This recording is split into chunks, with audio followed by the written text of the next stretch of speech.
ملک بھر میں اومیکرون تیزی سے پھیلنے لگا۔ اسلام آباد اور لاہور میں درجنوں نئے کیسز سامنے آ گئے۔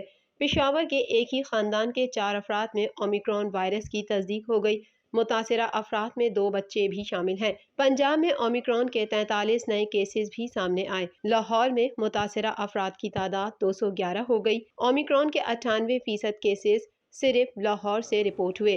اسلام آباد میں گزشتہ 24 گھنٹے میں مزید 36 افراد میں اومیکرون کی تصدیق ہوئی۔ وفاقی دارالحکومت میں اومیکرون کیسز کی تعداد 177 ہو گئی۔ دوسری جانب national command and operation centre کے تازہ ترین اعداد و شمار کے مطابق کرونا وائرس سے 5 افراد جاں بحق ہو گئے، جس کے بعد اموات کی تعداد 28,955 ہو گئی۔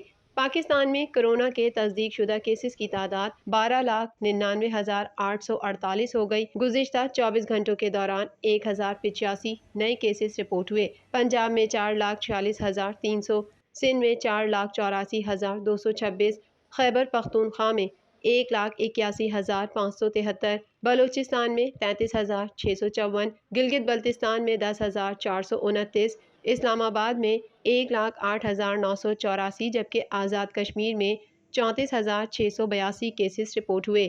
ملک بھر میں اب تک 2,36,55,230 افراد کے ٹیسٹ کیے گئے۔ گزشتہ 24 گھنٹوں کے دوران 46,585 نئے ٹیسٹ کیے گئے۔